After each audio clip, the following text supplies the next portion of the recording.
나를 위한 북타민. 다음은 육아 고민으로 보내주신 사연입니다. 30대 후반의 여성님이신데요. 무별님이십니다. 7살 쌍둥이 엄마입니다. 쌍둥이 중 하나이가 좀 까만 편입니다. 잘 지내고는 있는데 사람들이 구별하기 위한 방법으로 너는 얼굴이 까맣네 라고 하는 말에 아이는 상처를 받습니다. 5살까지는 대수롭지 않게 여기더니 점점 속상해하는 것 같습니다. 아이에게 어떻게 가르쳐줘야 할지 몰라서 나름 방법을 알려주기도 하고 선생님 도움을 받기도 하는데 결국 자신을 지키는 건 본인이라며 아이를 혼내기까지 했답니다. 방법을 잘 몰라 화만 낸 제 자신이 부끄럽습니다. 아이와 제 마음을 다독여 주세요 했는데요. 어머니의 생각이 곧 아이의 생각이 됩니다. 어머니가 그 말에 상처받는다면 아이도 상처받지만 아이의 개성이라고 여기시면 어느덧 아이도 그런 아이로 자라 있을 겁니다. 안타깝고 급한 마음에 방법을 알려주고 또 혼내는 것이 도와주는 것이라고 생각하지만 정말 중요한 건 아이의 자존감이거든요. 인내심을 갖고 지속적으로 아이 스스로 긍정적 자아 개념을 가질 수 있도록 해주시는 것부터 도와주시는 게 어떨까요?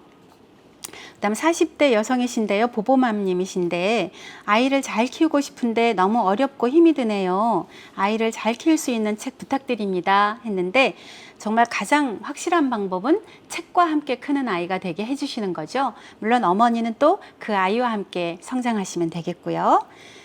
현지맘님이십니다. 40대 여성이신데요. 초등학교 아이가 있는 직장맘입니다. 퇴근 후에는 피곤해서 아이와 놀아주거나 공부시키는데 어려움이 있습니다. 그래서 항상 아이 교육에 대한 걱정이 있습니다. 아이를 위한 특별한 교육법이 따로 있을까요? 하셨는데 교육에 관련한 책들은 굉장히 많습니다. 근데 그렇게 고민하는 사이에 아이는 금방 자라거든요. 그러니까 그렇게 걱정하는 시간에 뭐라도, 그러니까 책을 읽어주건 같이 놀아주건 이렇게 하는 지혜가 필요하지 않을까 하는 생각을 합니다. 그래서 제가 이분들께 읽어드리고 싶은 글을 하나 가지고 왔는데요.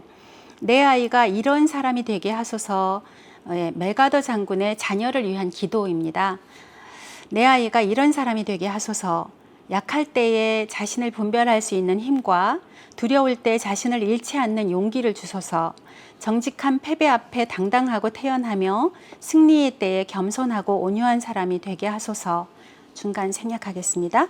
내 아이가 이런 사람이 되게 하소서. 마음이 깨끗하고 높은 이상을 품은 사람. 남들을 다스리기 전에 먼저 자신을 다스리는 사람. 웃을 줄 알면서도 우는 법을 결코 잊지 않는 사람. 미래를 향해 전진하면서도 과거를 결코 잊지 않는 사람이 되게 하소서. 이 모든 것들 외에 그에게 유머 감각을 주소서. 그리하면 항상 진지하면서도 결코 지나치게 심각해지지는 않을 것입니다. 그에게 겸손을 가르쳐 주소서. 그리하면 진정한 위대함은 소박하며 진정한 지혜는 열려 있으며 진정한 힘은 너그럽다는 것을 언제나 기억할 것입니다. 그 애가 이런 사람이 되었을 때 저는 감히 그에게 속삭일 것입니다. 내가 인생을 결코 헛되이 살지 않았노라고.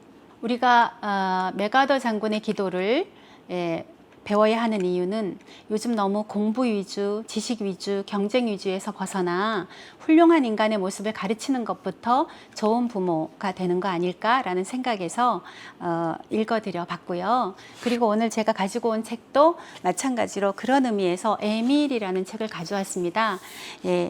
인간혁명의 진원지가 된 교육서라고 이제 나오는데요.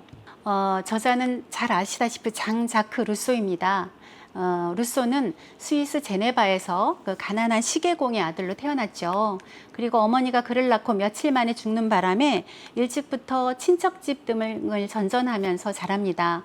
거의 독학으로 철학과 문학, 음악을 공부하고 당시 개혁적인 철학자들과 사상적 교류를 나누면서 성장하게 됩니다. 루소의 인간성의 유지 또 회복에 관한 이상적인 교육론을 소설 형식을 빌려서 설명합니다. 고아 에밀이 태어나서 결혼에 이르기까지 현명한 가정교사의 이상적인 지도를 받으며 성장하는 과정을 담고 있습니다. 자연에 순응하는 교육, 선한 본성을 잃지 않게 하는 교육에 대해 따뜻한 가슴과 재치 있고 번뜩이는 발상으로 설파하고 있죠. 본문은 에밀의 성장에 따라서 모두 5부로 구성되어 있는데요.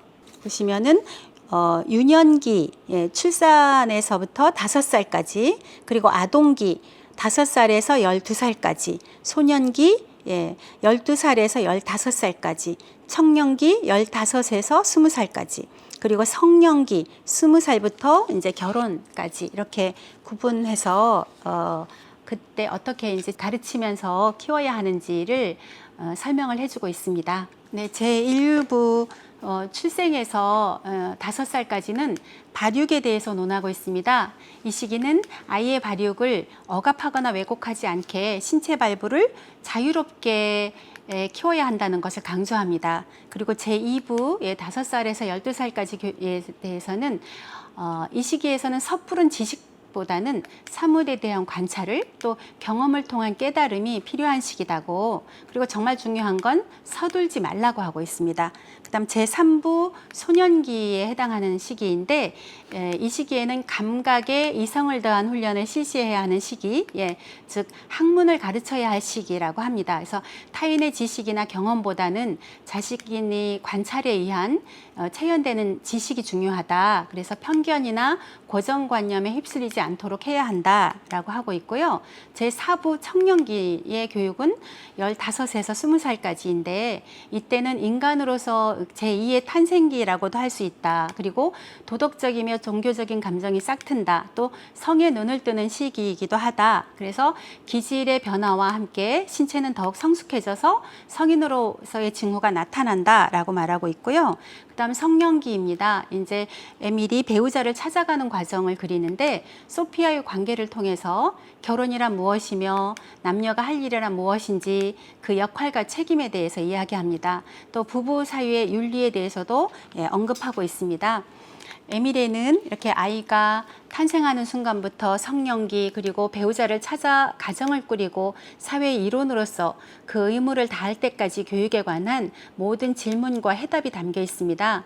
인간은 처음 태어났을 때는 자유롭고 선량하지만 인간 자신들이 만든 사회 제도나 문화 등에 의해 그 악한 것에 물들고 불행한 상태에 빠지게 되므로 자연과 본성에 가까운 교육만이 참된 인간성을 형성한다는 루소의 인간 교육의 중심 사상이 녹아있는 책입니다. 그 좋은 부모가 되는데도 노력이 필요하고 희생도 따르지만 자녀를 바르게 정직하게 키우는 것만큼 가치 있고 보람 있는 일이 또 있을까 싶습니다. 사람을 양육하고 바른 길로 인도하는 것은 해야 하는 일 중에 가장 중요한 일이기에 열심히 노력하시는 부모님들께 박수를 보냅니다.